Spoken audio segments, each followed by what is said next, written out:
자, 단유 유방 관리를 받는 시기랑 기간은요.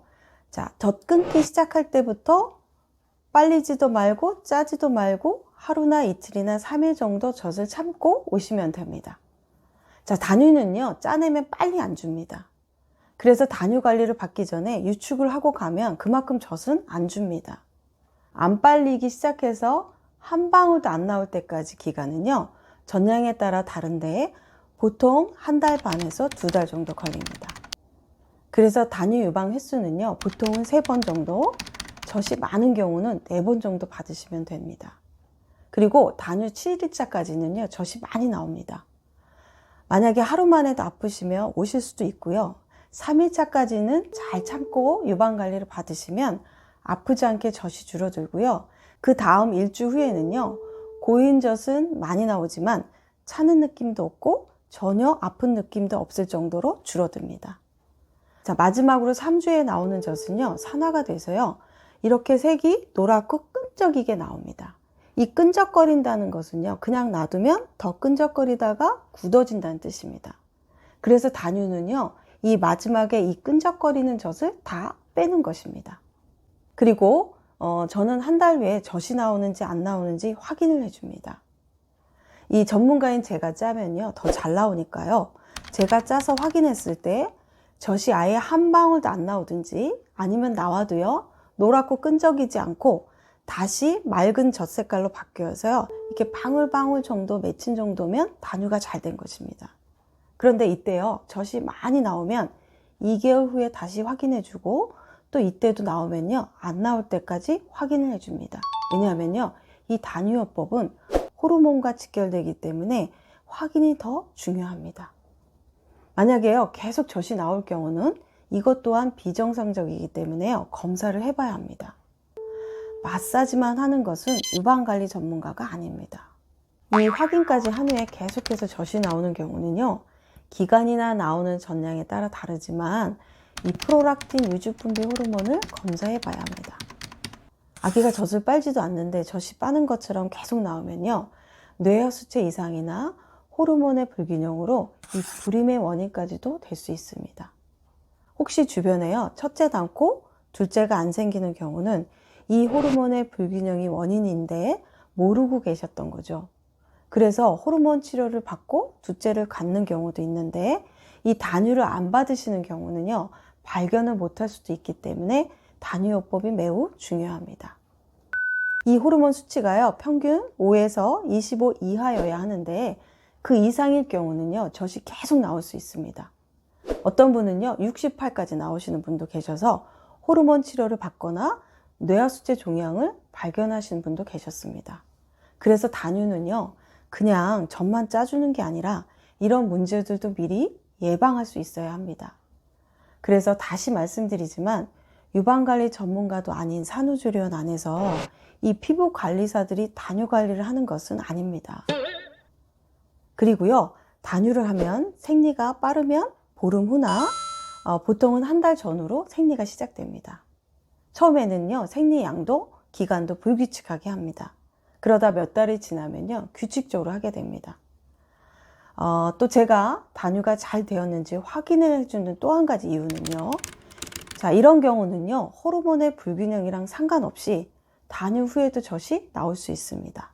혹시 살면서 위염이나 위궤양이 생겨서요, 위장약을 장기적으로 드시는 경우는 이 약의 부작용으로 젖이 나올 수 있습니다.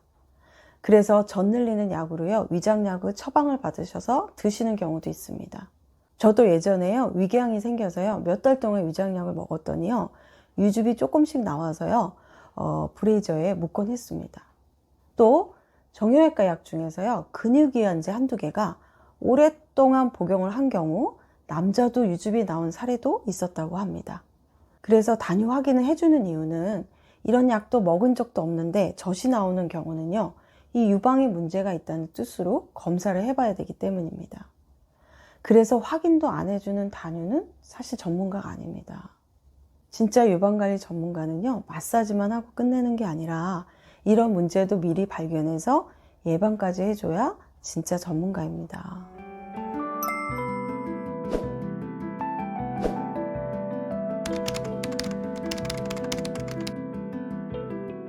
자, 지금부터는요, 단유할 때 주의사항에 대해서 말씀드리겠습니다. 단유 시작 후 2주 정도는요, 통목욕, 사우나, 찜질방은 삼가시는 게 좋고요. 자, 단유하면 제일 마시고 싶은 것 중에 1위가요, 시원한 맥주입니다. 그런데 먹는 것 중에는요, 아직은요, 술은 드시면 안 됩니다. 왜냐하면 이런 것들은요, 혈액순환을 좋게 하기 때문에 젖이 돌 수가 있습니다. 자, 이번에는요, 단유에 대한 잘못된 정보를 말씀드리겠습니다. 자, 붕대나 복대로 가슴을 칭칭 감아서 강하게 압박을 하고, 또 젖 끊는 팔로델이라는 약도 먹고, 아파도 억지로 참고 끊다가 유선염도 오게 하는 이런 압박은 하시면 안 되고요. 그냥 브레이저 하는 정도가 맞습니다. 이 팔로델이라는 약은요, 부작용이 너무 심해서 저도 예전에요, 클리닉에요, 들어오시면서 어지러워서 휘청거리시는 분도 계셨고, 그래서 잘 걷지도 못하고요, 오심 구토까지 심한 분들도 예전에 많이 경험해 봤습니다. 그래서 요즘 이 약은 처방이 금기가 되었고, 이 새로 나온 카보락틴이라는 부작용이 적은 약을 처방하시는데, 아시다시피요, 부작용이 아예 없는 약은 없습니다. 이 약 역시요, 출산 6주 이내만 처방을 하고 그 이후에는 효과가 없는 것으로 보고가 되었습니다. 일본 유방관리 체계는요, 이 단유에는 약물 등 화학요법은 필요하지 않고, 사용할 경우는 반대로 후유증이나 유방 내 응어리를 남는 것이 많다라고 쓰여 있습니다. 그러니까 젖은요, 약으로 끊어지는 게 아닙니다. 아기가 빨지 않으니까 줄어드는 겁니다. 그리고요, 식혜를 먹고 끊는다고 하시는데 엿기름이라고 하죠. 그래서 어떤 분은요, 아무리 식혜를 먹어도 안 준다고 오신 분도 계셨는데요, 이 엿기름을 그냥 생으로 내려서 마시는 것은요, 전량을 줄이는 음식이 맞습니다. 이 엿기름을 식혜로 만들려면요, 엿기름 물을 끓이고 또 거기에 밥알과 설탕이 들어가게 됩니다. 이러면요, 줄이는 음식이 아니라 늘리는 음식으로 바뀌게 됩니다. 그러니까 그냥 막연하게 엿기름이요, 줄이는 음식이니까 식혜도 줄인다고 생각하셔서 수유 중에 식혜를 안 드시는 분도 계신데, 늘리는 음식이니까 드셔도 됩니다. 그 또 한 가지 여러분들이 잘못 알고 계신 부분이요, 이 자연스럽게 줄이신다고 분유 2번, 모유 1번, 분유 3번, 모유 1번 이런 식으로 먹이시는데, 결국은요, 분유 2번, 3번 먹이는 동안 젖을 안 빨리기 때문에요, 응어리는 생길 수 있다는 겁니다. 그래서 자연스럽게 줄이는 것은 젖이 많이 나오는 시기가 아니라 적어도 1년은 지나서요, 밥이 주식이 된 후 빨리는 횟수를 천천히 줄이는 걸 말합니다. 만약에 어쩔 수 없이 오래 못 먹이면 먹이는 동안만이라도 그 기간이 한 달이라도요, 완모만 하다가 끊는 유방 상태가 제일 좋습니다. 이 혼합이나 유축만 하다가 끊는 유방 상태하고는 다릅니다. 당연히 한 달이라도 완모만 하다가 끊는 유방이 유방관리 전문가가 보면 제일 응어리도 없고 좋습니다. 그러니까 짧은 기간이라도요, 최대한 먹일 수 있는 만큼 완모하시다가 단유하시는 걸 강추합니다.